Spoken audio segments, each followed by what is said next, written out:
Welcome back to the Raven Chronicles. So, as per our usual week schedule, we have one with a guest and one where it's me and Jay having a conversation.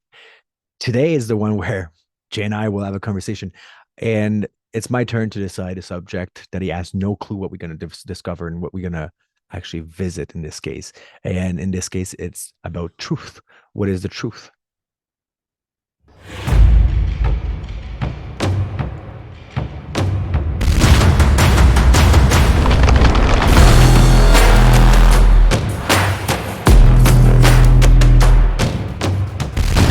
Well, hello.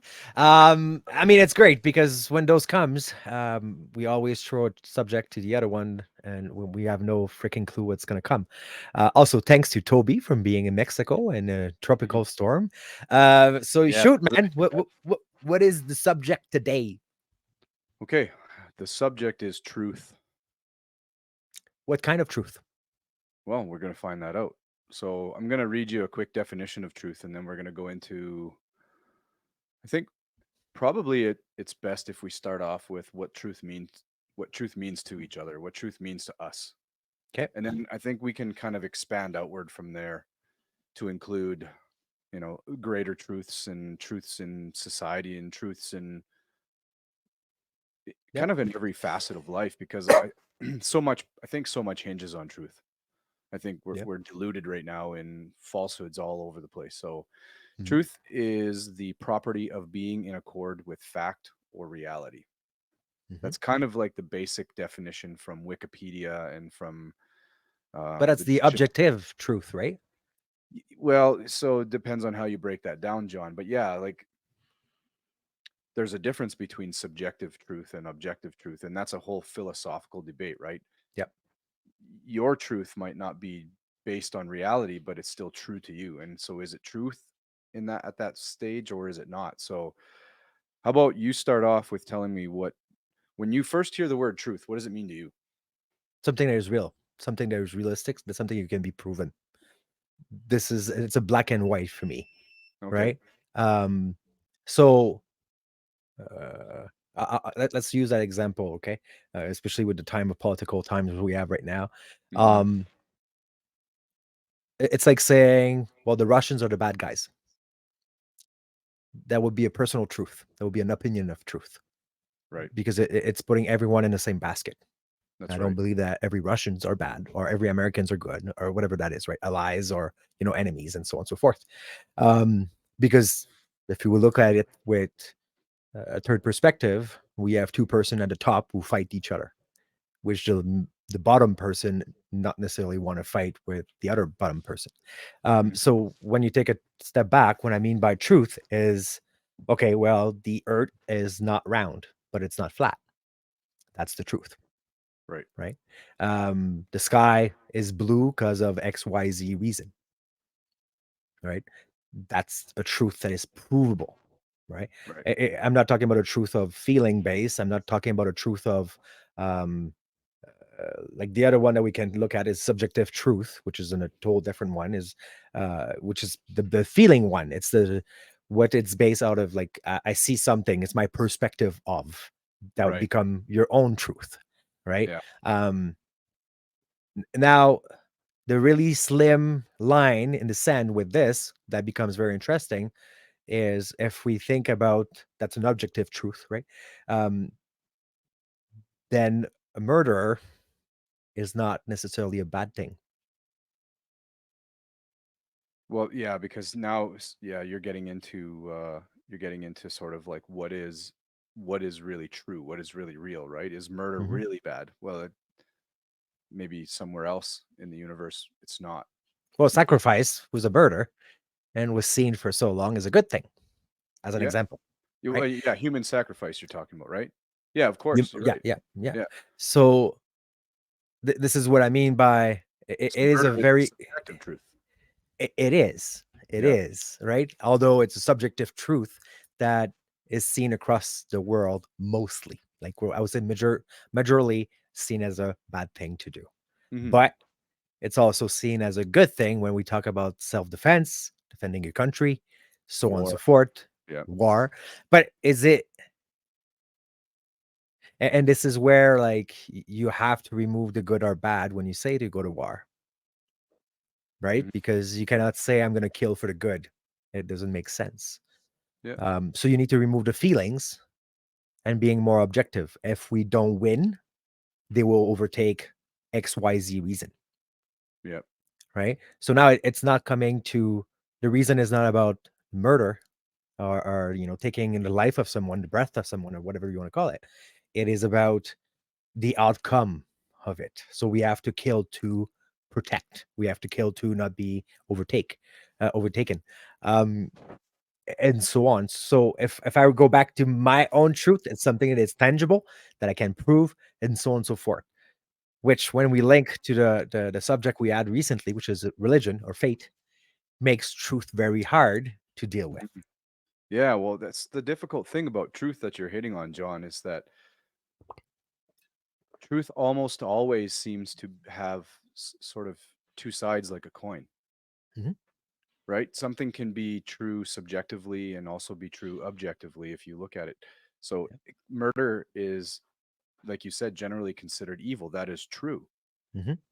But murder could also be justified if you use the term murder as the taking of somebody's life. Mhm. Straight up, one human being killing another person. Behind that, there is a reason for the murder, right? You know, it could be that you're avenging um, the rape of your daughter, or Yep. you're defending your country, so you are having to kill people. That's murder. And so I like that you're splitting this up, because it truth is such an important and interesting topic to look at, because it's it almost defies real comprehension, because there is always a war, a tug of war between objective and subjective truth. Yeah. And Well, and well, look at who gets to yeah. say what is true and what isn't, right? So Mhm. it almost ends up always being this thing that you have your own personal idea of truth, but then Mhm. you have to build it against the ethic of society that you and the culture that you find yourself within. There's Yep. tribes all over the place, indigenous tribes that still would murder people that showed up within their tribal area. There's tribes that are still out there in the world that will try to murder you, and they Yep. would never be tried or prosecuted for No. murder, because we all know, as these indigenous tribes have evolved, that's true to them. That's an objective truth. They murder outsiders, and Yeah. we That leave them and alone.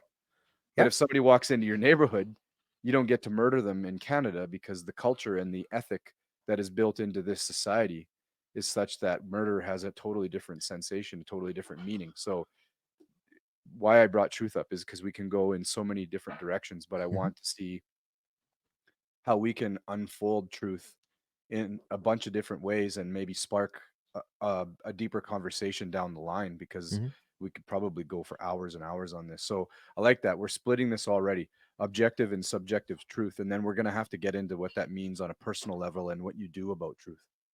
Truth is like reality. Mhm. I see it very close to each other.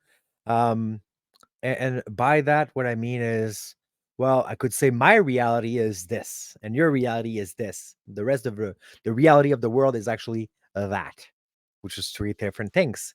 Now, if we look in a Western country, North American, let's go with that.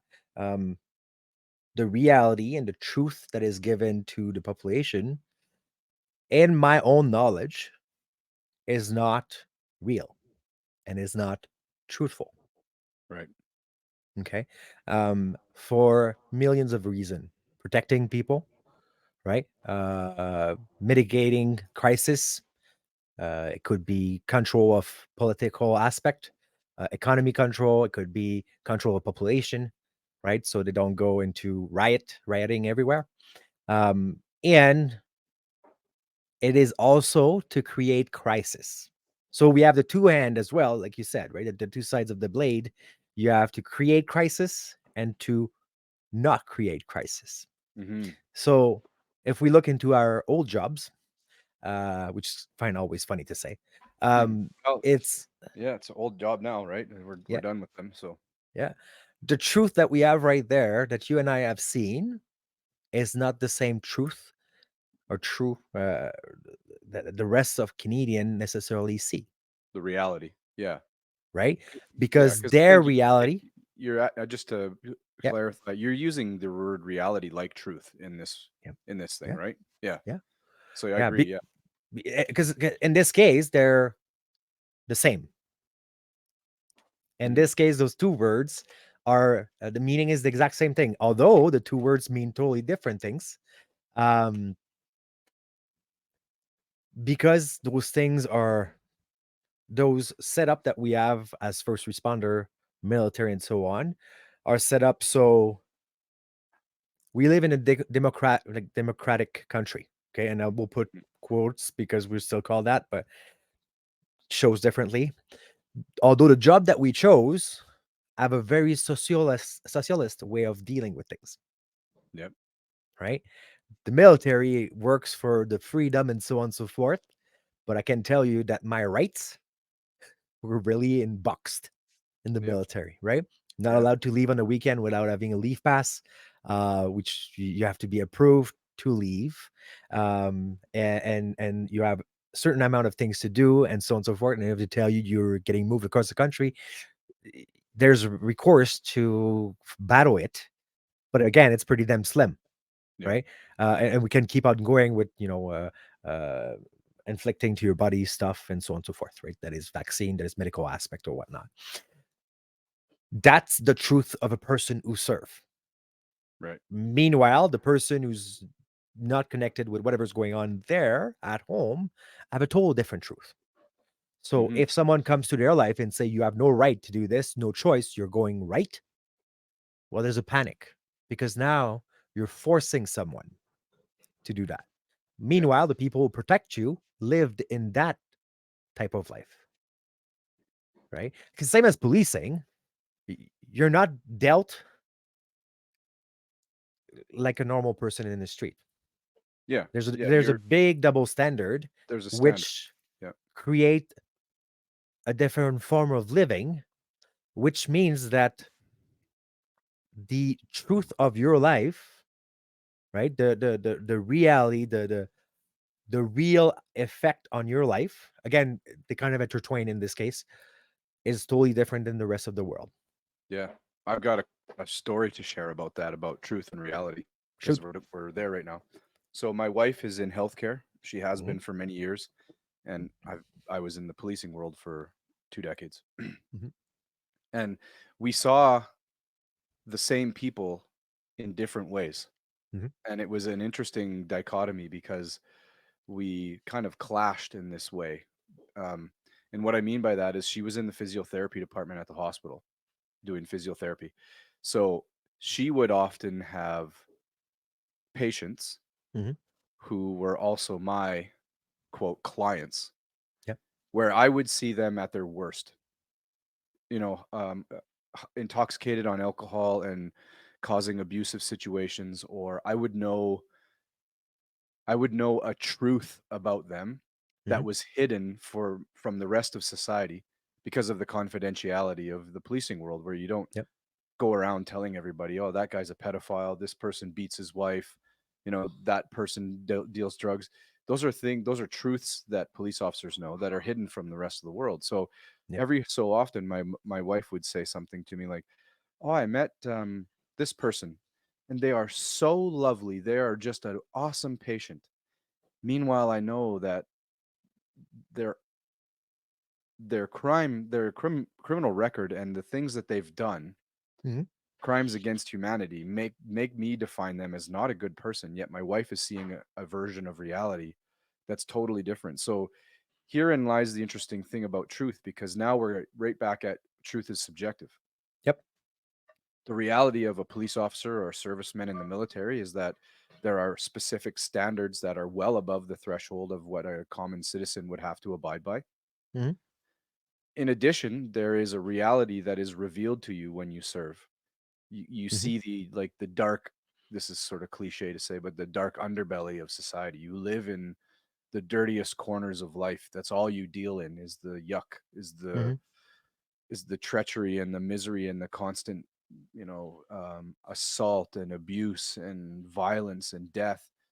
And when you take your uniform off and you're walking down the street with your wife, you can have a pleasant time, even though you know there is a deeper, more disgusting reality to life, right? And so Yep. it's that interesting interplay, especially if you're married to somebody who's not in service, Yep. who doesn't see that and doesn't recognize it. You're living in two separate truths, but both of them are not wrong. Both of them are both correct. Mm-hmm. My wife was seeing a good side of somebody, Yep. and and I'm and all I want to say about that is it's difficult to say that every human being is completely evil. Mm-hmm. And that would be sort of where my wife and I would kind of clash a little bit. I would say to her, "Oh, honey, come on. This person is so not a good person." Except that's how they're treating people. Yep. When they're a patient at the hospital, it's not the same person that I saw intoxicated on alcohol or drugs Mm-hmm. in a situation of trauma and violence. And so she's not wrong in saying the person's kind and a great patient and a good person to talk to. And I'm not necessarily wrong in thinking that there is a dangerous, nefarious side to the same person. And Yep. so it's interesting that these these subjective truths can both be correct. They're both real. They're both actually true. And so how, like, where does the definition end of what reality is? I That's one of the curious things about truth is, like, you're saying truth is reality, but then who decides which reality? And that's the interesting part. So Yeah. let's take someone evil, like just for the fun of it, that everyone knows. Let's go Hitler. with it. Yeah, I was going to say Trudeau, but I mean that's in that case Ah, it's well. totally fine. No, I was going to say Hitler, and Hitler is a good example. Yeah. Um, he got refused in his art university, and he got imprisoned in 1928 or 2022, I think, something along that, and then whatever rose into power, and yada yada, and took over. Mhm. Now, with the amount of death that happened, that he was the commander of, the truth is this is awful, right? Yeah. And 100%. But the push that he had with his scientists, they made incredible discovery. How they got there is not necessarily great. How they got there is not perfect. Let's go with that. But the outcome was the outcome in the reality of nowadays that we still use the discovery that they have are good, Yeah, right? these things that I don't have any knowledge of this, John. So it would Well, be okay, so let's go for a very simple example. yeah. If you look at the Allies versus German and Italy, the biggest thing you can see right off the bat on picture is the helmets.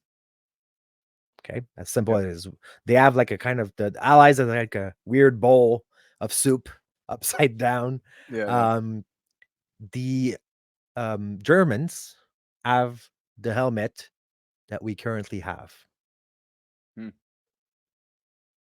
So I'm going really dumb and very simple, right? There's way more discovery that happened, and I mean, if we go down the rabbit hole of Mengele, which is angel of death, doctor, um, what he did to twins, what he did to is awful.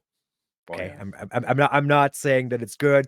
I don't want I don't want to backlash or whatnot, but at war, there's the discovery that comes, and they find new tactics and so on and so forth, and they learn from it, right? Mhm. So there's discoveries that are good from sometimes the evil person. Okay. Okay. Yeah. So Um, I get what you're saying. Yeah. And that, but then you're right back to how do you answer who says that that reality is good or bad, right? Unless there's some kind of outcome like this I that you think could when look you back on start it later, you know? when you say starting to put good and bad is you also put feelings into it, right? Mhm.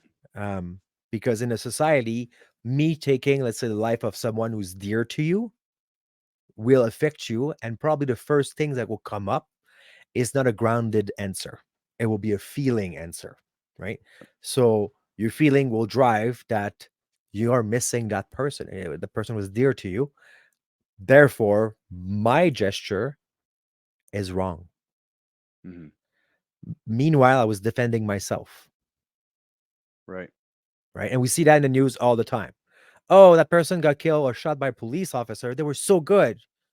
Again, the same example you just gave about your wife.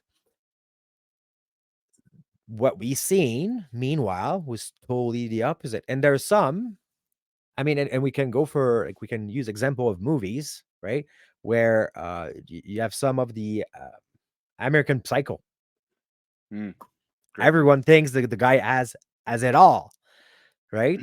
And but in his brain, it's not the same. It's like Right. saying a psychopath enjoy killing people. There's something that he feels or she feels within it, Hmm. right? A sociopath. Meanwhile, the rest of the world would say this is awful, right? So when you remove all of this and you say, well, where the decision come from of saying this is a good side of things and a bad side of things, it's higher than us to make those decisions, right? Who Yep. made the decision as a simple idea recently in Canada to remove the list of sexual offender, Right. right? They just changed that. Um, who said that was a good idea? I want to know who sex offender is or pedophile or whatever that is, right? Mhm. Because I have a family and I care for them. And Yep. if they live like an hour, like my neighbor, I'll be talking a bit more worried, Yep. right? But there's someone on top who make decision who said, well, that's fine. We don't have to share that with people. They don't need to know, Yep. right? And here is the great philosophical debate about most of these things that we're talking about. What can actually be described as really true? What can be described as actually reality, other actual reality, other than science? Because when you're talking in philosophical terms, when you're talking about psychological, Yep. cultural, societal truisms, things that we say are true and real, Yep. all we're using is, like you said, we're using emotion and feeling set against another stage somewhere else. Hmm. That, where we say murder is bad when somebody does it out of anger or self-defense, but murder is good if we are defending our country. And Hmm. that country also is saying those people are bad, we need to murder them. And no side is right or wrong, Hmm. right? You started off by talking about Russia and saying, it's not all the Russians that are the bad guys. Yep. There's a leader against a leader. There's something that we don't really know. There's stuff happening beyond our understanding. Yeah. Both are making their own personal argument, and we can say that Vladimir Putin is maniacal and is a narcissistic psychopath who is bent on destroying the world, and we Hmm. can prop up Zelensky and say he's a war hero.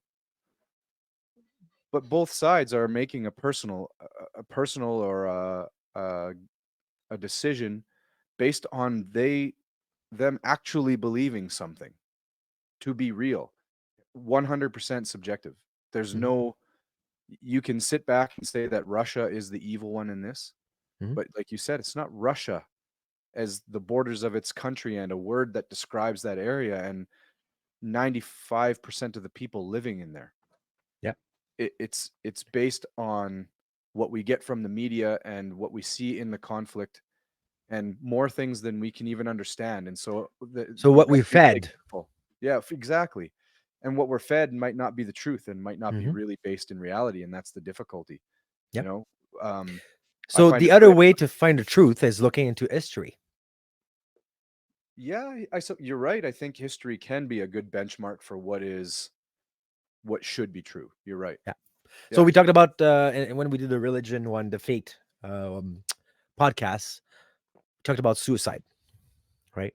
Which I would have to double check and I'll search the reference for this one. But suicide started to be a bad thing in the Catholic religion, not in when Jesus was born. So way later than that. Yep. Because in the previous religion, that pagan religion and so on and so forth, that had sacrifice. Yeah. And one of them was killing yourself for God or for whatever it is. That happened for Catholic, right? Yep. Um, and the church, the establishment, had to say it is enough. We got to stop this. Um, and then they made suicide a bad thing and you're going to hell, You'd go to purgatory. right? Um, Excuse me. we can go the same way for saying, I will give you that example. So I was at the church this weekend, like I told you just before we start to record. I just restarted 3 weeks ago to attend, right? Mm. But it's a Christian church. It's a bit different. Super nice people. And I was talking to my friend, and he told me, so I told him I was starting probably microdosing to eventually go for ayahuasca. Mhm. Excuse me. Kids are sick at home. This is great. Petri dish. So yeah, exactly. I eat my veggies. And I asked him, "What do you think about this?" And my buddy said, "Well, that's evil." And I was like, "Oh, I was curious. I mean, why does it make it evil to eat a plant that will flip my mind and most likely heal me?" And he's like, "Well, you're opening a world, right, into our world, and that won't be filter to whatever comes in. What they're giving you is it's like a crossroad, right? You go in a crossroad, you ask for God, Satan or devil, whatever you want to call it. Can you make me play guitar? Right? That's a Mhm. great song as well. And then you become extremely popular and so on, and you know. But he's like, you will allow negative things, negative spirit or whatever that is, devil, demons, and so on, into our world, which we don't have control of, and as a result, you will be healed. I was okay. Well, that's interesting.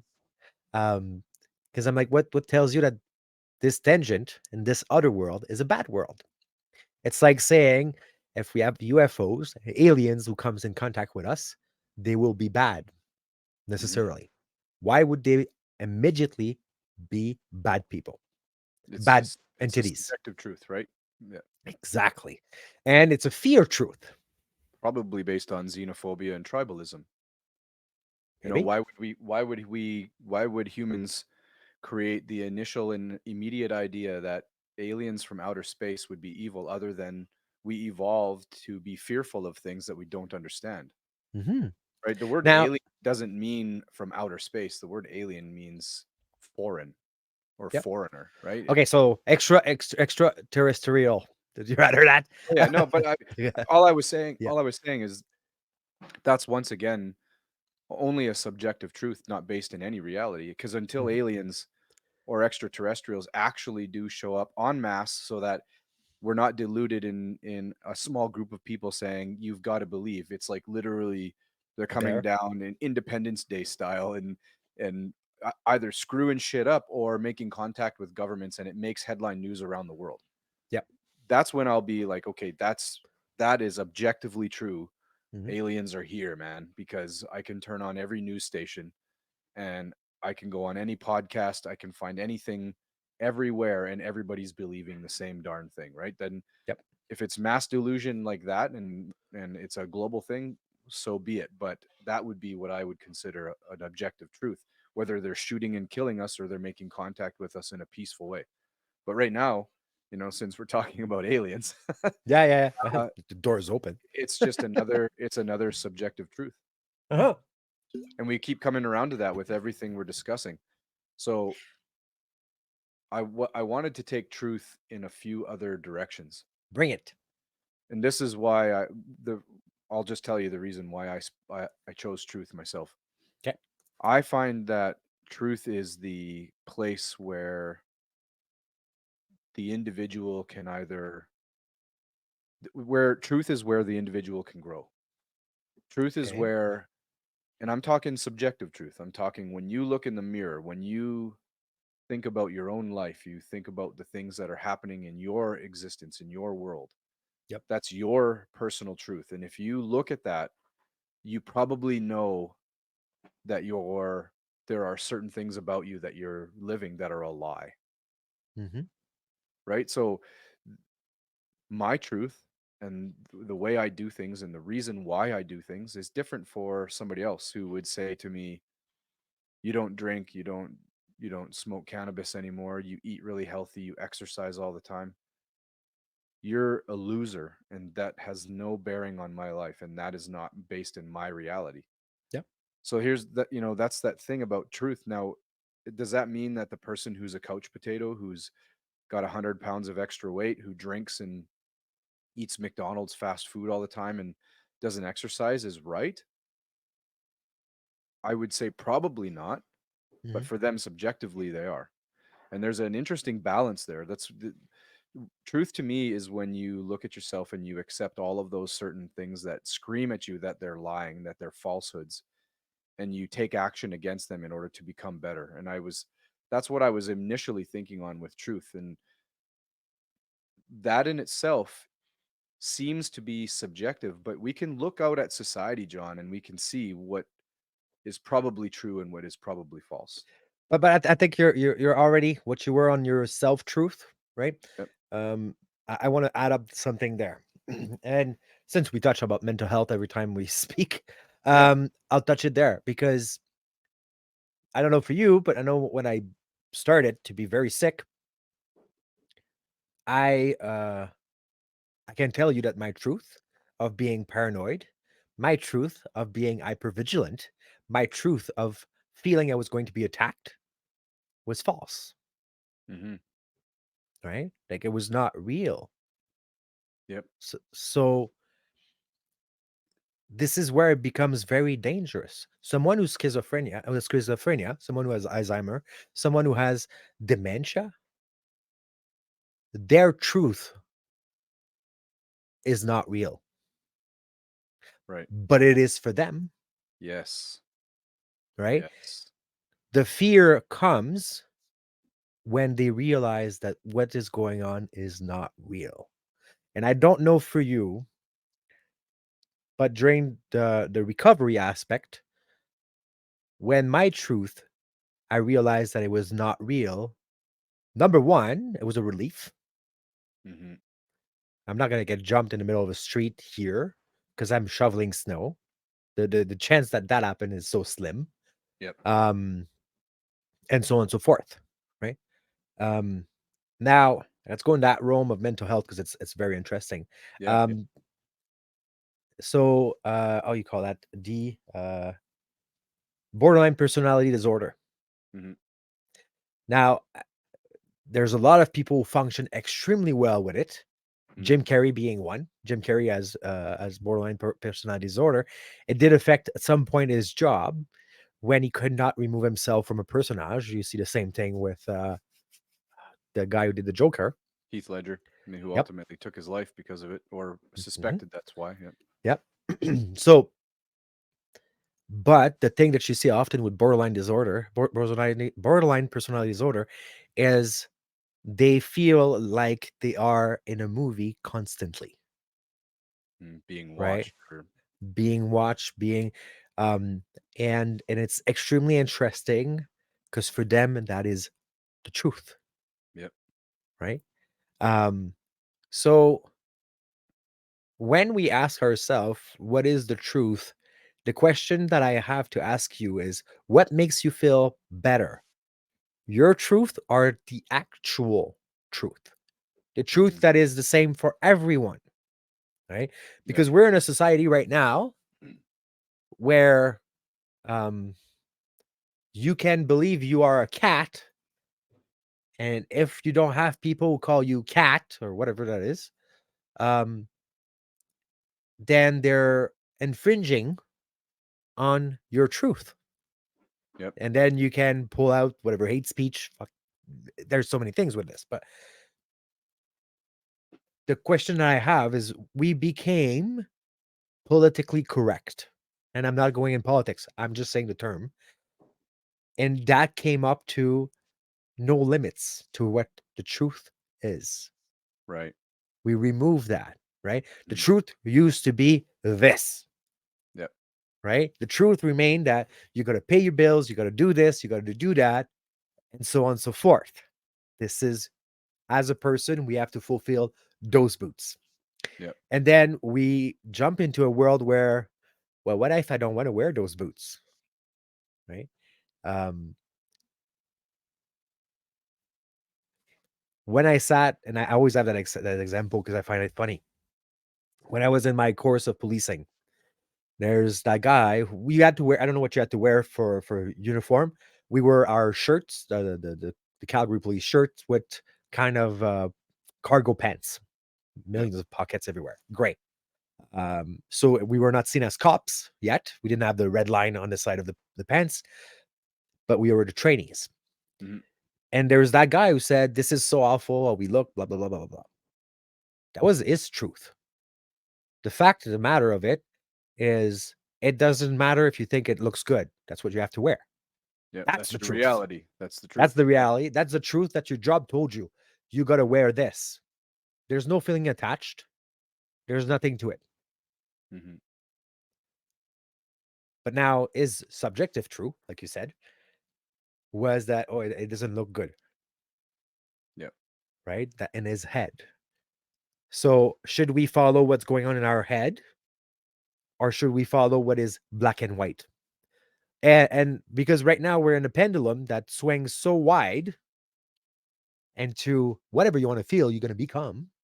I'm a dinosaur. Look, I'm becoming a T-Rex. I have small hands. Well, if I feel like this, it doesn't mean that is the truth, Yep. because it remains that I'm a man who has 2 kids and a wife. And if I was a T-Rex, I would eat them. Yeah. Right? Like, Well, yeah. Okay. So I'm gonna just making a little arrow here because I want to split it. I want to yep. come back to the mental health truth Yeah. thing Yeah. because I learned something about schizophrenia and dementia. It Yeah. took a long time. In the policing world, you deal so much with mental health trauma, Yep. with people that are struggling emotionally or they have some sort of um, psychosis, for lack of a better word. And it's difficult. It's difficult Mhm. because there's timelines and there's all kinds of things you need to do and there's paperwork that is associated with it. You have to go to the hospital and very often you have to sit there as security for these people who are in a psychotic episode because they can be dangerous. And so you end up getting a jaded sense of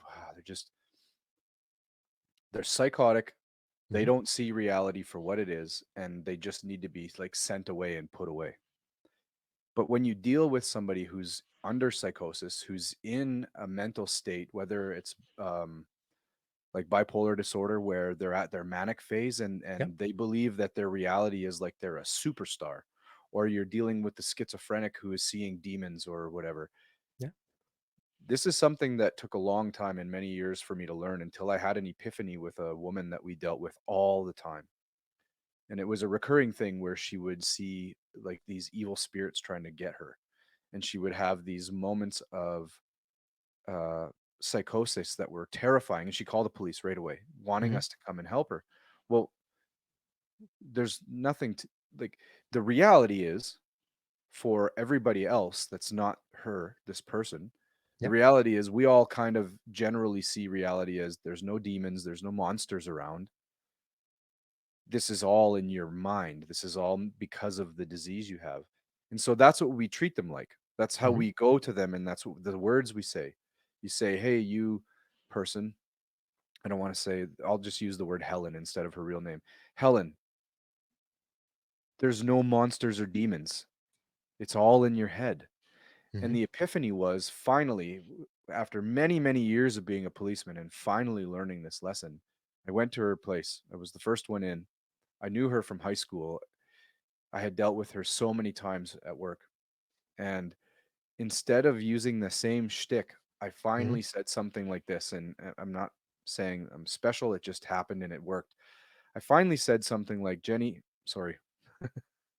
Oh, man. I'll You have to, just beep that. We'll beep that. That's we fine. have to. Yeah, we'll have to beep that. Helen, I can't see your reality, but I'm not telling you that it's not real to you. Mhm. So I'm here to help you with the reality that you see, which is different than mine. And I didn't use those exact words, but within a few minutes of her recognizing that I was there to help take care of her problem and instead of telling her she's just crazy, Yep. the situation was immediately diffused because I wasn't that's her reality. When those things are happening, Mhm. when she's seeing demons and monsters and things that are talking to her, telling her that she's psychotic, that she should do these awful things. Yep. There's still a part of her mind that's lucid enough to be battling this. And Mhm. when we sit there and just tell her she's crazy, we're telling her that the things that she's really experiencing are just crazy and not her reality. And it was Mhm. like a light bulb moment in my career where I thought, "Oh, this is the thing I've been missing." Instead of having to fight these people who are stuck in this form of psychosis, Mhm. we have to accept that they're actually seeing a form of reality that you and I don't tap into. Yeah. We have to, excuse me, be accepting and treat them as such. Yep. And oh my gosh, excuse me. And the You had a amount, good dinner, don't lie. yeah, I did. It was really good. Uh, the the amount of suffering that I was able to help reduce after finding this out and after seeing this work was incredible, because we all have our own subjective look at reality. Mhm. And what you said about, being paranoid about being followed and being worried about being attacked, I can think on, even now as I'm healing and getting better, and I'm so much better than I was 2.5 years ago. Yep. I'll get caught up sometimes when anxiety or a panic attack starts to hit. And before I get a grip on it, it feels like that. There is Yep. some short amount of time where the physiological process of anxiety is kicking in and all of the chemicals are rushing through my body. And there's a moment, small moments of panic until you recognize, oh man, I'm actually okay. Yep. And I look around, I'm in my living room or I'm outside in the barnyard, and I have to take a moment to recognize that. It's such a wild trick that we can be in what we would say is objective reality, safe, at home, in a safe place reality, but subjectively we are feeling like PTSD often does. We are feeling like we're right back in the hell that got us there in the first place, or the Yep. paranoia or the panic that strikes us and makes us appear or makes us feel like we are in another reality altogether. It feels really real. Mhm. Even though we can look around and recognize that there's nothing chasing us. There's no lions and tigers and bears coming out of the woods to attack Yep. us, right? It's this strange physiological process attached to the mental illness, the PTSD, or the occupational injury, Mhm. that is manifesting a false reality on top of what we would say is true reality. Yeah. In the same subject field, if you wish, that you're mentioning, it happened to me when I was a rookie. I was still with my coach sitting, and uh, thank God, Kelly, you're awesome. I'm gonna tell that because she was my coach. Um, she saw the call, she recognized who it was, and she said, "That's yours." Mm, And we get to that elderly folks' home, and I read quickly the call. She lost her cat, right? So we get into our apartment. It's 11:30 at night, and there's a little board on the fridge, and it says on it, "There's no cat mm, here," right? So most likely the last officer tended or whatever that is. So, but there's food. It smells like litter in the house because it never been changed. yeah. And she just add up the food. So you have the ball of food and it's like a little pyramids all over the place. And I question myself, am I explaining at 11:30 at night a lady who's 80 years old that she has no cats and break her heart that they're past or whatever that is? Or am I just explaining to her that I will look as best as I can for cats Yeah. and contact her family and explain the situation and see if there's any plans set up, right, for the future. And the option number 2 was the right one, Yeah. right? Um, my grandfather had Alzheimer for 9 years. Oh my gosh. So a long, long time. I think he was 65. He had 12 kids, 36 grandchildren. Yeah. And if he'd be still alive today, we would have 49 great grandchildren. Oh, wow. So we were a big family. And we would sit on his lap and it would be like Dave, Paul, Mark. Peter. And he would say every names, every kids, and we all thought it was a joke, right? That he would play with us, right? He was funny. Um, to later on realize after he passed, because he passed, I was 14. Um, when I understood what Alzheimer was, I realized what he was doing, right? Oh, yeah. My grandfather, my grandma had to put a fence, a baby gate, into her bedroom frame because he would walk in and say, "We're making babies tonight." And he was a big man. And he was a lumberjack guy, right? And she was tiny, and she's still alive. She's 4'11". She's tiny lady and super nice, right? She would be afraid of him. He was also an aggressive man, so there's another factor to it. But um, being awakened, saying we're making baby tonight, and he could lift his legs. He had issues with his knees and calf and so on. So the baby gate was just enough for him to be frustrated, turn around, and walk back. Yeah. But I will always remember one day, grandfather was known to walk a lot, but he would forget where he lives. So he would come back in the same area and walking into a house. And one day he walked into a house, found a rocking chair, right? Yep. Um, and that was always where he sat at home. Um, and he was rocking himself, and the owner walked into the house, and he said, "What the fuck you doing here?" Now, in good French, is like, "What are you doing in Tabernacle House?" Right? So, but and she got super scared and called the police, and my dad was called to put him back into his house. Um, but his reality was that it was his home. His reality was that he was still young enough that he could make children. His Yep. reality, and then on his deathbed, my dad always, I will always remember because my dad came home one day and half tearing and half laughing. And I was like, "What's going on?" And my dad would tell me everything, even at a young age. Not always the best thing to do, but that one is kind of funny, so it stuck. And my dad, my grandfather was seeing my father as his brother. Mm. And he said, "If I pass, kick the ass of my fucking oldest. He's such an asshole. He does nothing of his life." And he just went on. And the Yeah. oldest was my dad. Oh, geez. So Yeah. my dad smiled and he told me that. He's like, "I smile, I nod." And he's like, "You can be sure I will kick his ass." So, like you say, right? The truth for if we bring mental illness, the truth if we are shelter, the truth if, I mean, not Marilyn Manson, Charles Manson, right? It's cult. They really believed in him until he killed all of them, Yeah. and so on and so forth, right? Now, if we remove the mental health, if we remove crime and everything that is not filtered properly into society, and you just have truth, how do you think the world would react to that? Because right now we're in a world where people are trying to seek for more and more to know what is actually happening, and that's it's a group of people, and you have another group who are like, "That's okay, what we're being told right now is a good truth for me. I mean, Mhm. I'm comfortable in what I'm living right now and what I know. I don't need more."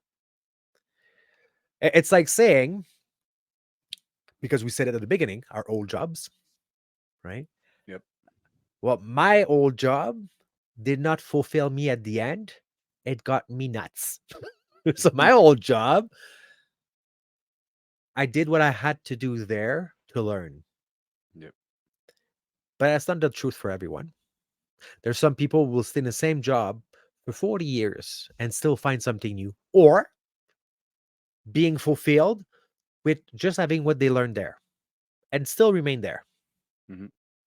And that will be perfect with them. That's their truth. Now, there's no growth, there's no whatever that is, but it doesn't matter. They are comfortable in just that. They Yeah. feel safe, they feel comfortable, they whatever we can explain to it that comes with it. So my question to you again, and I'm going to try to form it better. Is it better to have your own truth or the actual truth? So the actual truth is nothing is filtered. Everyone is given the same color scheme. You cannot change it because we gave you the actual truth. Okay. Well, let's see if I can see if I can do this properly, because this is kind of where I was trying to get to, I think. Mhm. I think, if I hear you right. So, if you stripped away the subjectivity of humanity Yep. to the base truth of what humans are, Mhm. and what kind of what a healthy human should be, Yep. probably you would have to base that on sort of like what society would consider sort of what beyond a reasonable doubt, that if you were going to write this objective truth about people to define whether their subjective truth is objectively true or not, Yep. you would have to have a massive consensus. And that's, I think, where we're going so wrong. So, should humans be massively overweight? No. No. Is there any other example other than our domesticated animals of animals in the wild living naturally that are overweight? No. No. Should humans be full of disease and illness? No. No. In nature, there are natural pathogens that arise and fall that seem to be built into the structure of nature as checks and balances. If a population gets too big, often there will be a predator species that also gets populated to bring them down, like deer or moose or Yep. antelope or whatever it is. And there's this constant ebb and flow of the way that animals' populations kind of cycle based on natural processes. And there Yep. is disease out in nature, but it's minor. And yet when you look out in the world, humans are riddled with diseases. Mhm. Do humans need all of the things that we have currently in 21st century society to live well? No. No. And so, is there an objective reality when we look upon ourselves that we can base our decisions subjectively on? I think so. I think the consensus would generally be that humans shouldn't be really big and overweight, and shouldn't be full of diseases, and shouldn't be eating ultra processed food, and shouldn't be living a sedentary lifestyle of everything Mhm. being handed to them. Yep. That there should be challenge. You should have to exercise in order to maintain a healthy lifestyle. Mhm. You shouldn't strip away all of the difficult challenges in your life, Nope. because you can see that when you do take these things away and you live in a subjective truth where you're doing the exact opposite of these things, Mhm. you end up overweight. You end up with disease. You end up with illness. You end up living a sedentary lifestyle. You end up coveting more. You end up desiring more. You end up on the hedonic treadmill of just being a hedonist and chasing pleasure after pleasure after pleasure. And that, I think, is against our true nature. And when I Mhm. say true nature, I'm talking like, what I'm saying is this consensus on the objective nature of what it means to be a human being. Yep. So the guy or the gal who um, works an honest job and lives an honest and simple life and is happy and satisfied, Yep. that's great. Mhm. There's nothing wrong with that Nope. subjectively, Yep. especially if they're not harming anybody. Mhm. But overall, what I think, and this is kind of where I was going with this, on sort of like on the socioeconomic, the political, psychological spectrum, is Yep. I think overall, most of us are using, I would call it like ambiguous delusion to make Yeah. us feel like we're okay. Yeah. For years, I went from being like a young athlete to being a mid 20s, early 30s athlete, to getting mentally unwell and getting sick and gaining almost 80 pounds and almost becoming an alcoholic and using drugs, and that was, I was pretending it was okay. I knew the whole time Mhm. that this was not true. This was not true Mhm. to my human nature. I knew that it was going against what was going to be good for longevity and health and for my relationships and for my own personal status and for how I felt about myself. Yep. But it was easy to, because everybody around me is doing it. Yeah. The whole of society, generally, overall, is living in a delusion where we accept certain things that are just patently false. Like ultra processed food Yep. is not good for you. No. There is nothing healthy about any fast food. None, zero. Mhm. It's just not healthy. Pizza is not a food group, right? It's not? Well, it's a vegetable in the United States, literally defined as such on the food label. Really? Yeah, really. Yeah. Yeah. The standard American diet includes pizza as a vegetable. Um, Big pharma, big food, big agriculture, big tech, they do not have our best interests at heart. And they've played us with with psyop Yeah. in order to make us believe in a reality that is patently false. And Yeah, creating needs that are not existing. not only that, but falsely advertising that certain things are good. They advertised that cigarettes were healthy for decades, right? Yeah. We live in an alcohol culture. Yeah. Alcohol is a toxin to humans. It's poison. Yeah. And when it enters you, there's no benefit, zero. There's Mhm. no benefit to alcohol in the human body. And I'm not trying to deny anybody their drink. Um, It Go tastes ahead. good. Yeah. Man, I love beer. Yeah. I was a massive beer drinker. I love red wine. I love scotch. I love tequila. I drank a ton. If it wasn't harmful, I'd still drink. Yeah. But it's harmful. There's Mhm. just, you can't make any claim against alcohol that it's not harmful. It just Uh, is. And yet we live in a society that just drinks it down and it causes us disease, including like the ultra processed foods that most people eat all the time, and it's yeah. poison, and it's killing us. Yep. And we're all avoiding this real truth. Excuse me. So This is one of these big truths that's harmful. You say, is the guy wrong who does this career and just gets by and just gets enough on his plate to be quote happy? I don't know. I don't know if that's true or not. I don't know if he's truly happy. I don't know if people are truly happy against this backdrop of what nature intended for us. so there's and there's some train of thoughts that we have seen recently that happiness is a construct, Hmm. right? Yeah. Now, in what you just said about hardship and like pushing through and going above and beyond and so on and so forth. Funny enough, I just had a conversation with my 6 years old who was going to bed because he has issue doing his French right now, like learning his dictate, where you're dictating a sentence and you have to write it down because he's switching uh words or yeah words or letters, Yep. and he's mixing like the E in English, well, it's a in French, but there's a E as a I in French, right? So he's mixing those. Ah, yeah, yeah. And I'm explaining to him that, that there's a reason why it's hard. And when you're going to be done, you're going to be proud of it. Yep. Now, again, that's my reality. When I face something hard, I have a breakthrough, it makes me happy. It makes me feel good. And Hmm. again, what feels good can be different for each one of us. But once again, when we're talking, and if we go with the alcohol, I remember in the 90s when they said, but one glass of wine per day is healthy for your system. I don't Oh know if you yeah, remember that one. grapes have antioxidants in them. They're one glass is going to give you that big Yeah. antioxidant. Yeah, but I mean, it's negated by the fact that you've poisoned yourself with alcohol. Yeah. And I mean, don't get me wrong. My parents started to make me taste wine at 12 years old, right? My parents Mm. love their wines, and French family. I mean, you had a glass of wine at 1 o'clock in the afternoon to just, clean your house. Yep. Which today I have water. that's, Yeah. that's what we have at home. We have tons of bottles of water. We don't have glasses. We have bottled waters. But we're still in the subjective truth. Hmm. I want to remove that because subjective truth is subjective.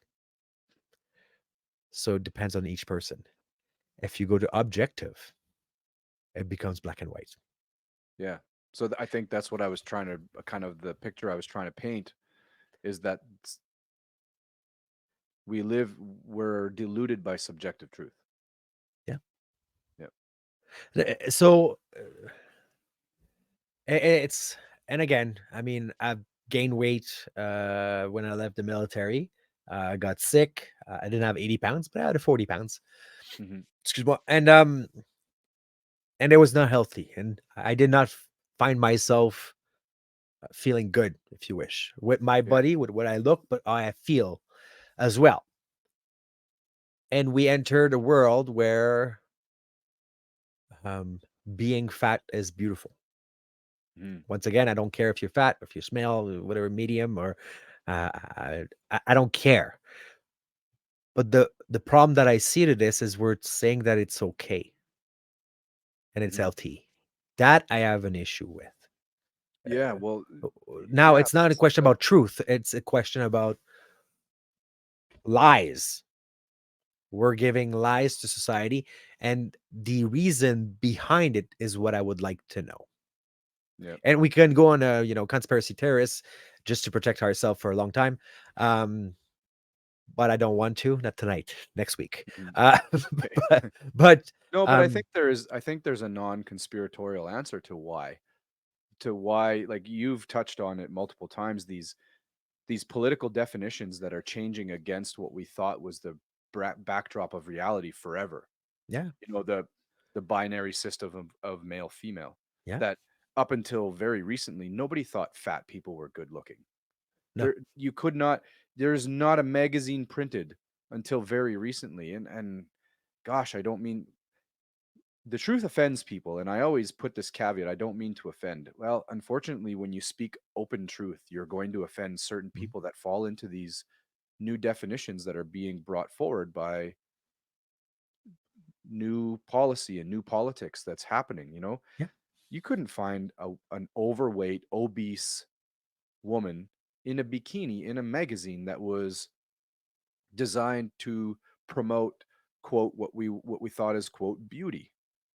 yeah. And now, you know, you sent me a thing about, um, there are now establishments called FatCon, which is like Comic Con, Yes.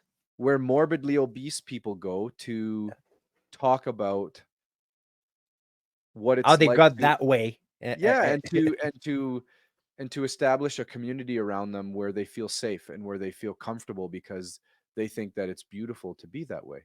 And good for the person who is literally really confident in that they Yeah. literally can say, you know, I'm 100 pounds overweight or more and I love who I am. I really, to my core, I deeply love who I am, and screw society for what you think.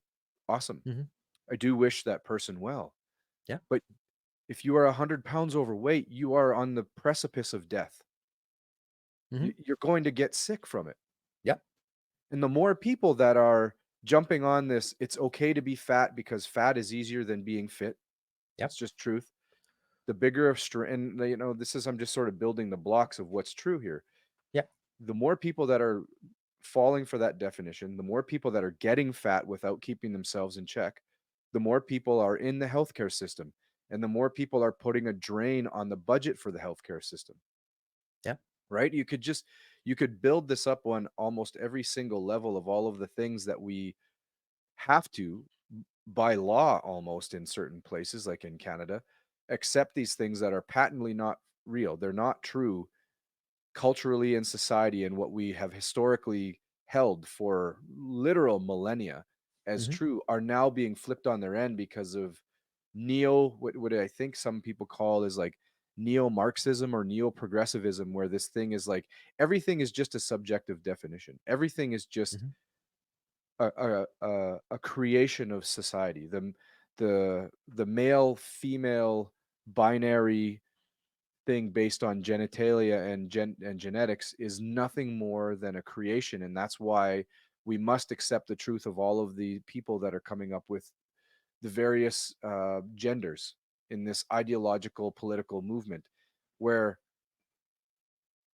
up until just now, like Yeah. within the last few years, that was meaningless. Yeah. There were examples of people who would say, you know, this is how I feel, and Yeah.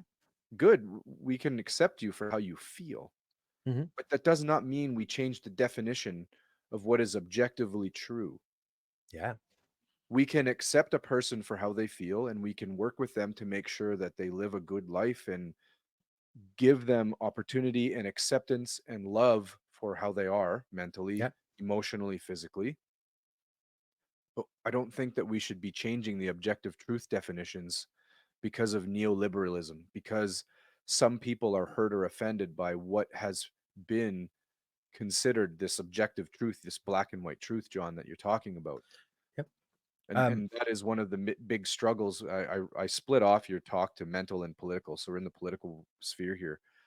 That's what I see, and I'm no expert in this. I'm kind of just regurgitating a lot of things that I've listened to Yeah. through literature and podcasts and lectures from really smart philosophers. But we have a small group of really powerful people who have become really deeply progressive liberals, and now they're holding positions in universities and colleges and governments, Mhm. and they're pushing this agenda. And I will stop there without getting into the conspiracy theory reasons. Yep. But what they're doing is they're redefining truths Yep. that used to be completely false, that were total falsehoods, and now we're at a time now where we are ordered to accept them. We're being told by the government, you shall accept these things. And Mhm. then you've got celebrities jumping on the bandwagon saying, how dare you fat shame? How dare you shame this person? How dare you not accept this as really real? All of these changes in definitions in terms of truth that used to be not true at all. Yeah. There's so many ways we can go with this one, and it's super interesting. And I don't think it's conspiracy theorists. It might be for some people, that might be their truth. Let's go with Mhm. that. Because I think that's the reality. And I say the reality, not mine. Mhm. Why in because we have been like human wise, have been on the earth for more than 2,000 years, for more than 5,000 years at that point. And if you look at the pyramids, well, they've been built 12,000 years ago, technically speaking. So we've been here for a long time. And there's a various thing that I see here. Um, well, there's two sets of ideas, right? So there's two sets of ideas that has been used, let's say, for the gender ideology aspect. And there's one that thinks that way, and there's other one that thinks that way. There's um, two sets of idea. Everyone should have every vaccine, and the other people say, no, it's my body. Mhm. There is two sets of idea. You should not allow to be a abortion. And there's the other set who says, no, we should. Mhm. People make mistakes. People get assaulted, sexually assaulted, and so on and so forth. Yep. But in every of them subject, there's always two parties who now fight against each other. Yep. So there's a divide. That's what I see constantly. Mhm. That is one side real and the other one wrong. I mean, I was scrolling before when I was putting my youngest to bed, and he was drinking his bottle or reading a book, whatever that is, and it came to the gender aspect, where a man, super nice man, a professor in a university, says, "Well, there's two gender. There's XX and there's XY." And he's like, "It is okay. I have no issue with you believing that you are a man while you have XX chromosome. There's no problem with that.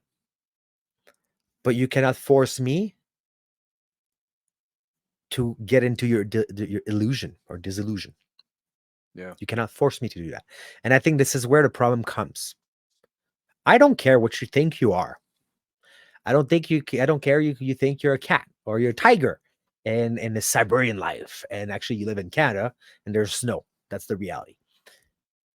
The problem that comes with this when we're talking about uh, subjective truth is sometimes it is forced upon people. That's the issue I find. Um, because if it be the objective truth, and even that, right? We've seen that it's been fought. There's Mhm. two gender. It's two, right? It goes with your what you have in your pants. Always been that way. Mhm. And if we get flack, we get flack. This is my own opinion. It's sad that I have to say that a fact is an opinion, but whatever that is. Yep. And I don't have to agree with Bozo the Clown, or I don't have to agree with anyone else, and that's okay. We're in a sort of freedom world, sort of. What I have issue is when in that freedom world, the word "I'm offended" is used now as this is hate speech Hmm. because I do not agree with you. I did not agree with that lady that she has lost her cat. Cat was gone. Did not agree with the fact that my grandfather cannot remember my stupid name. But that was what's going on there. I did not agree with a lot of things. It doesn't make me try to cancel people. Well, and it doesn't make that reality real. It doesn't make, the fact that like the cat example is a good example Mhm. because that woman in a single incident against the backdrop of reality that almost every other normal, average, you know, um, level-minded person would see if they went there. Yep. The cat's not real. Yep. You don't have to literally accept that the cat is real. Yep. You can accept that woman for her beliefs, but we don't have to change definitions No. and uproot society because a couple people are deluded into believing that they own a cat when in reality, and what I mean is when onlookers that are thoughtful, normal, average citizens look Mhm. into this place, they don't see that as reality. And Mhm. that's where we're at, John. Yeah. And this is again because I mean we have a lot of example in our world now, right? It's like what a terrorist is. That's a good example. Hmm. Terrorist, if you look at the I mean I'll search it just to give the cold objective And truth. our government seems to have a real problem with identifying who are terrorists, even when the rest of the world is pointing at all these groups and saying they're terrorists. Yeah. You know? A person who use unlawful violence and intimidation, especially against civilian, in the pursuit of political aims. Now that's extremely interesting because if we go back in the Second World War, that would make Germany, Italy terrorist, Hmm. right? Now, if we take the perspective um, of going to war in Iraq, because there's a war down there. Yep. Would it be correct to also say from the terrorist perspective, so the Al Qaeda, ISIS, uh, whatever the branch they are, from their perspective, we are the terrorist because now we're in their country for a political agenda. Yeah. Well, yeah, that's exactly the truth, John. Mhm. I mean, Iraq is an interesting example because there's a lot of stuff. Oops. There's a lot of stuff deep in that thing Yep. that people don't understand, and I don't really understand it either. But just on the surface, like I Yeah. like Yeah. this. I like this example.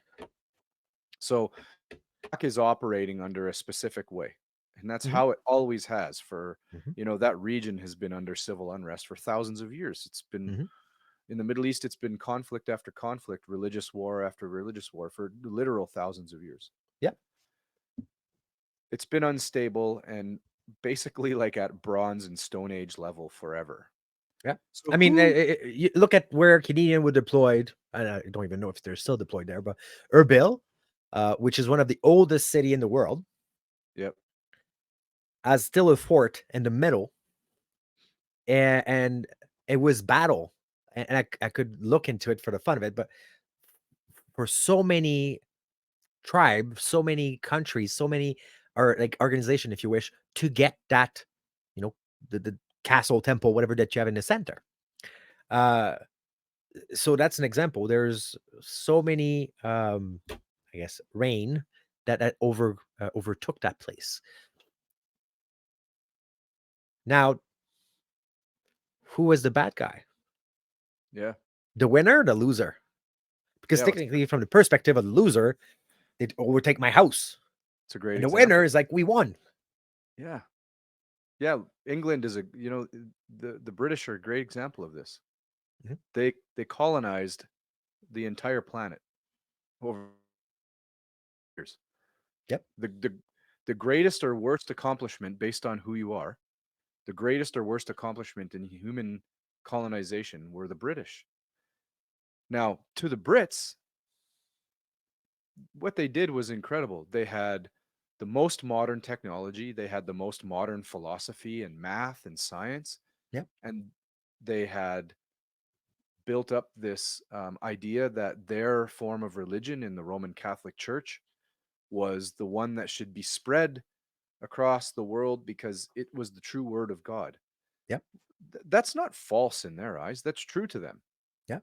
It was true to the British royalty and the church and the dynasty of colonization that was going on, that they were really actually doing the right work.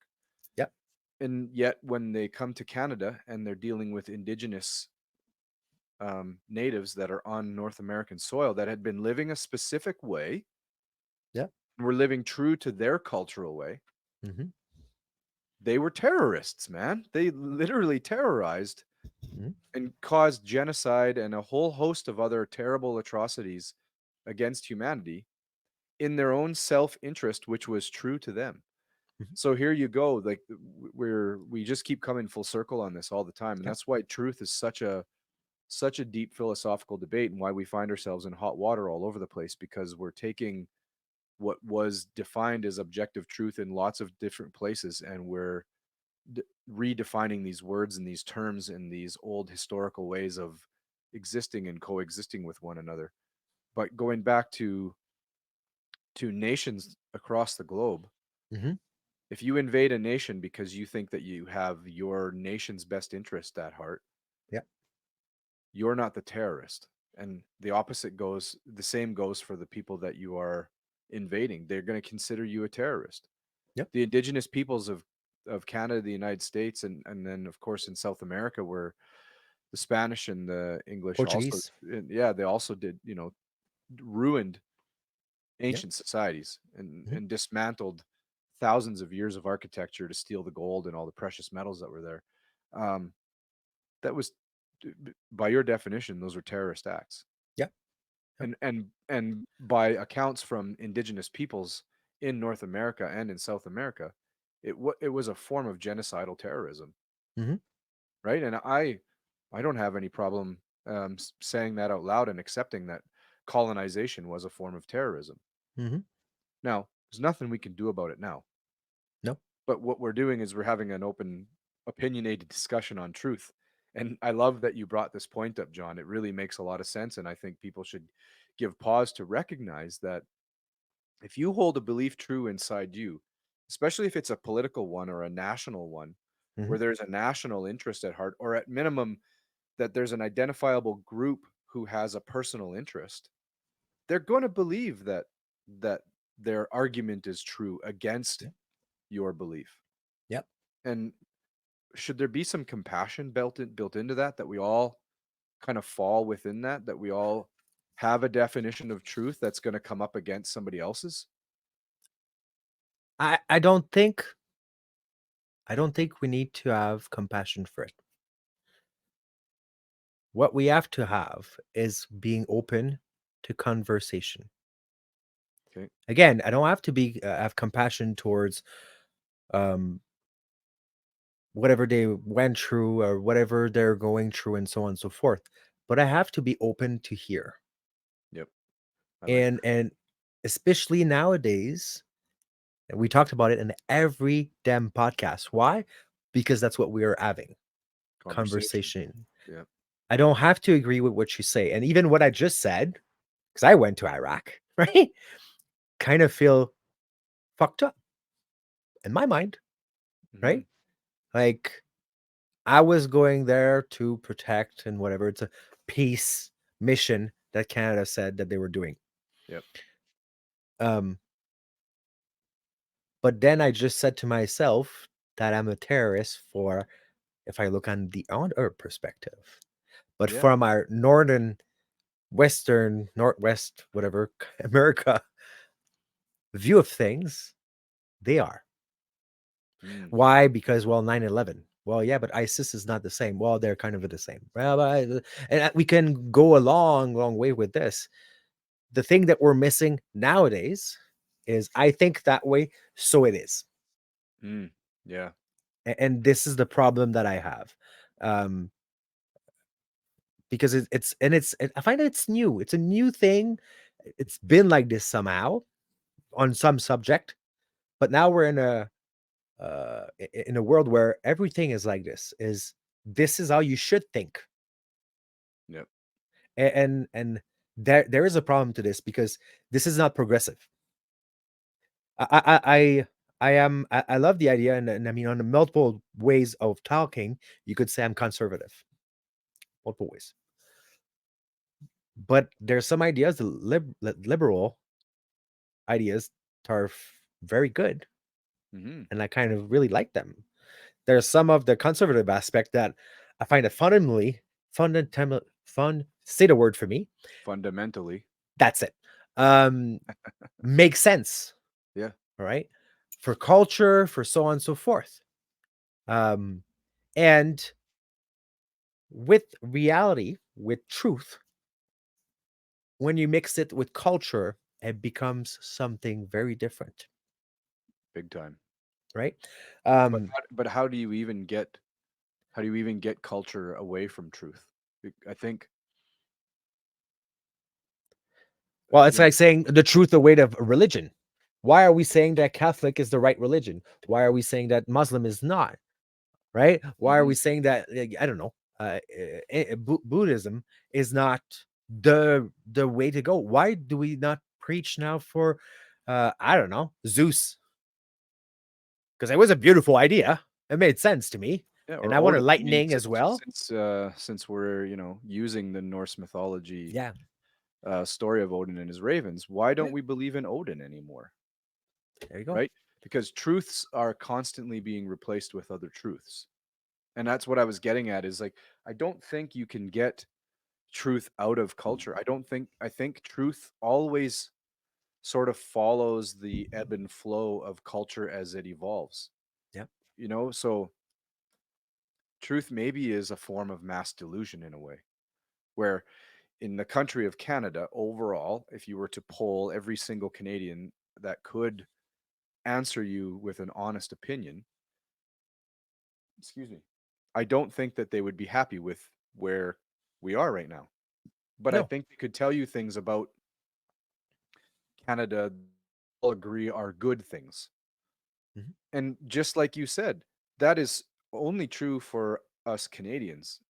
In mhm, the Middle East, in places where Islam and the Muslim faith is strong, yeah, they look at us as a poison. They don't like our lifestyle.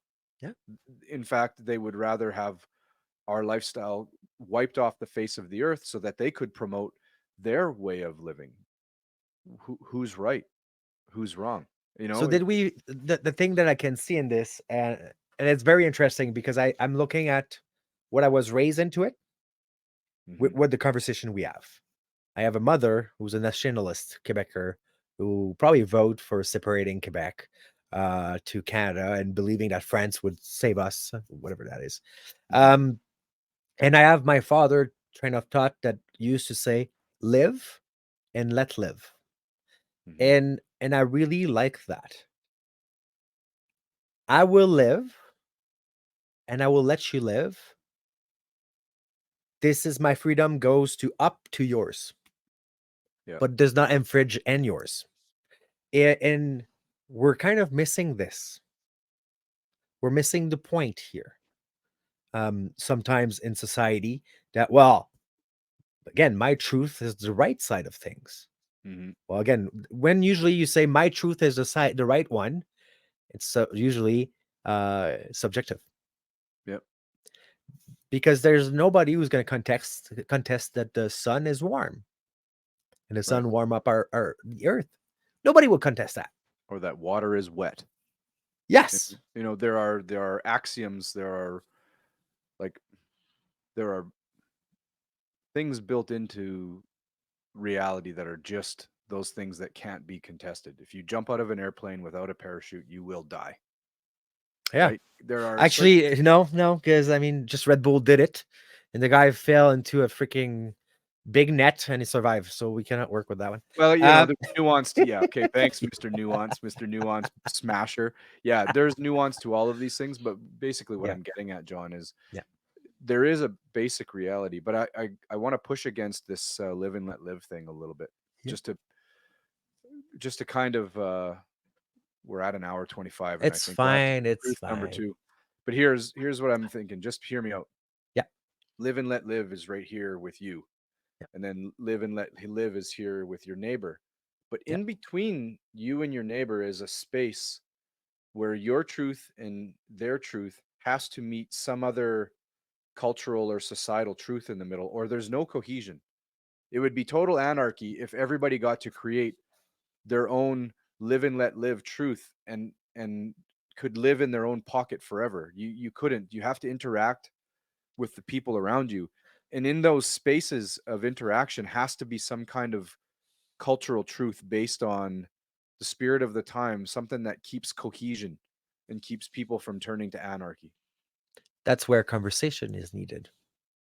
That's one So, thing. Yeah, that's so I when agree. you have, let's say, that neighbors and yours, the gray line there, the line in the sand, is where your conversation will kick in and say, all right, well, you live like this, I live like that.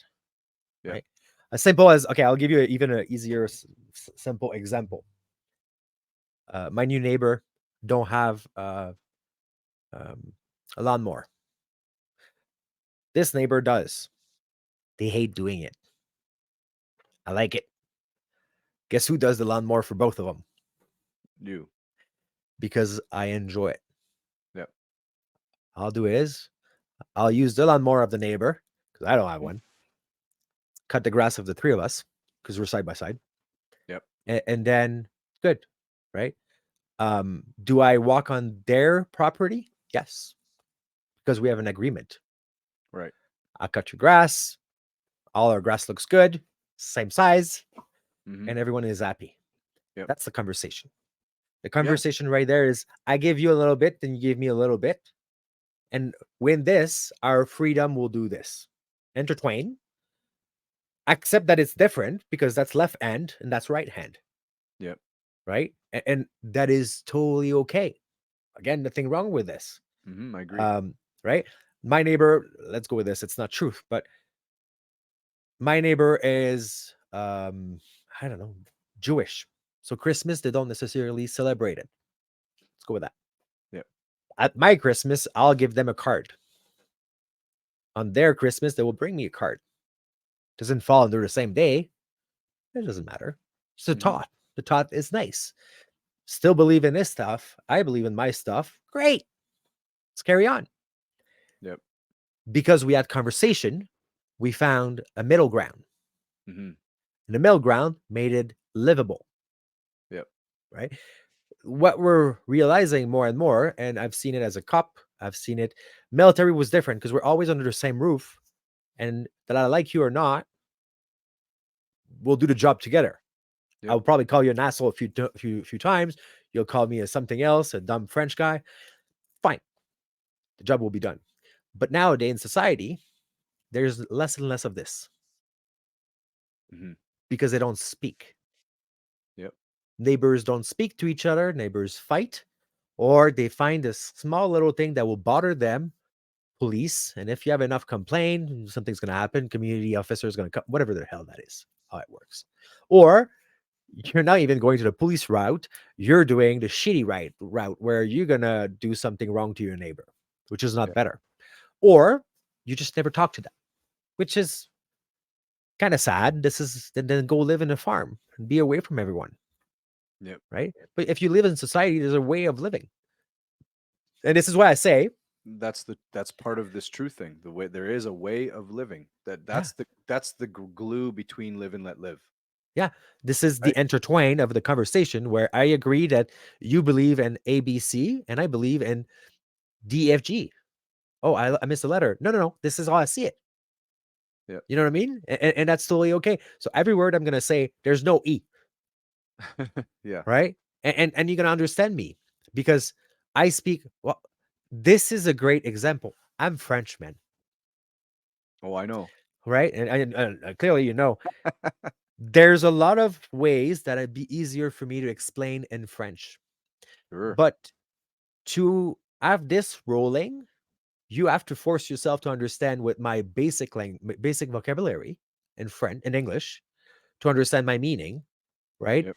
And I have to speak English, so we get this rolling, Right. right? And this is what I think is common ground. You do the effort to understand that in my very basic vocabulary, I have sometimes wisdom, You do and all the time. I, Yeah. sometimes, Sometimes. Sure. not like you, but I mean sometimes. Oh, come on now. Hey, go talk to the horses. So I had to. But These are not imaginary horses, folks. These are real horses. It's not one of those fraudulent realities. I actually talk to real horses. John can verify. Sorry. I'm just nutting. Yeah, yeah, Yes, sure. yes. They're real horses. Yeah, sure they but are. but this is the halfway down the path. Same as, I mean, upstairs, I married an English woman. She Mhm. doesn't speak French. It's not always easy, and I probably don't have the perfect words to necessarily like as her husband, as her partner, to flirt with her would sound probably way better if I was a fluent English person. Yeah. Uh, but she does find the quirks, the little things that I do that will fulfill that bucket eventually. So Yep. there's a common ground. This is a relationship. What we don't understand or what we disregarded is society is a relationship on its own. Yeah. And quite often we forget that that relationship um, has to be taken care of, has to be worked on, and so on and so forth. Because she would show up in our house and say, "This is all we live now," and I'll be like, "Fuck off." Hmm. I'd be done. As Yeah. same as when I got sick or when you got sick, it was not easy at home. Yeah. But there's an intertwined. Well, okay, he's sick, so I have to do a little bit more. I had to be understandable, and so on and so forth. Put myself aside to maintain the family, XYZ, and so on and so forth. And now your dad at home, because you have to maintain that thing, because she maintained her thing while you're sick. I do the Yeah. same. Now, we understand that when we talk about relationship. We understand that to an extent when we talk about family. And I don't mean blood. I mean people you consider family. Yep. Um, but when it comes to society, we forget. We forget that there's energy to be put in. So when I look and I scroll on, let's say, YouTube, because that way I don't receive any notification of anything, Hmm. just scroll and it's fun. And I see those people who are, let's say, like in the crisis system of trends and so on. And there's someone who comes and say, "There's only X, and XY," and they scream. Well, we don't get that sand in the line in the sand. Or as same as well, it could be on the other sand, at the other end as well, where the people who thinks that the XX and XY, they're extremely frustrated, and then they're now making terms of violence towards the other group. It can be on both ways. Now, the line in the middle is not there. It's not even touch. They're just knuckle to knuckle. That's You're all right. they do, right? Yep. So we're missing that part where step back, listen to each other. You might not listen to that person in as a friend, but you can listen at that person normally, and it's totally fine. That's what the military taught me. The guy who was beside me was a skinhead or whatever you want to call it. I talked to him because he was wearing the same clothes as me. He was shaved his head like I was shaved, and I did not know his ideas until I touched base and listened to the guy. Yep. Right? Um, the um, and I could give you a millions of examples because there's any kind of people in the military, any kind. Um, so when you look at this, what I think we're missing to actually know the truth and or to live with um, our own truth with others is being open to listen. Mm. Yeah. I Now, couldn't agree with you more, John. Yeah. when it comes to objective truth, what I would love to touch on, whatever, if we do ever a part two of this, is I think we'll have to. yeah, and we should bring someone just for the fun to argue with someone else. I mean, converse. Sure. But with that other part, would it be a better world? And that would be my question for whoever's going to attend and sit with us. Because would it be a better world to have just the truth? This is all it is, Mhm. right? But that means you have also all the knowledge. Well, yeah. So we're at a minute 30 or an hour 34, and Yep. I think we have to do part two because I didn't even get to the questions that I wrote down beforehand. Um, this is how I want to end it. So if anybody's Sure. listening out there and they get to the end here at an hour 35, think about this and how do we come to define objective truth in society in anything? Because this is like sort of the grand philosophical question of all questions when you're talking about truth is, and John, I'm not disagreeing with you. Yeah. I think that I believe there should be objective truths that are not tinkered with. I think that you can see right now in society that when you start to change the dials on truth, you Hmm. know, just adjust truth over here and we'll change truth over there and we'll redefine this as true. Look around. What does Yeah. it look like? What does that landscape look like in Western society where we're changing the dials, we're turning the knobs of truth in ways that we haven't ever done in modern society. Hmm. But the big question is who gets to define objective truth? And I think if you're one of our listeners and you get to that question, send us the information. You can either email it to us, excuse me, hit us up on Instagram or leave comments on YouTube and tell us how you think that we could define objective truth in order to create this cohesion we're talking about, this line between live and let live on one place and live and let live on another place. Hmm. Sort of imagine if you had, um, this is just a really easy metaphor to think of where truth should be. You take a massive bucket and you put a bunch of apples in it and they all float around. And in between each apple is a little bit of water. There's space in between. Yep. The water has to be the truth that all these independent apples float in. Each apple is a little live and let live. It's either a person or a family, and they're doing their own thing and they're bobbing around in this bucket of water. But it's the water itself that is the objective truth. It's the thing that's in between all of the other things floating around, like John was talking about, the stuff that the gray line that is the lack of communication or the communication that gets us to what this reality is. But I want to know, and I that's why I want to do part two, and I want to continue this and ask a bunch more questions. Like, what is truth? Where is truth found? How do we utilize truth? Can we handle the truth? Does Hmm. honesty tarnish relationships? Should we hide from the truth because of others? Does honesty propel us forward? Can we accept honesty and truth in our lives? Like, there's so much to this that I want to break down. But if you've listened this far, come back to part two and drop us some comments. Who defines objective truth, and how, as a society, do we define objective truth? And we'll try and answer those on part two. Yeah. And we welcome every conspiracy theorist or non-conspiracy. Oh It's yeah, open. bring it on, Yeah. man. We love to talk about that stuff. So I'm just going to write this down because I think it's going to be important for the next part. But who defines objective truth and who defines objective reality in society? Because Hmm.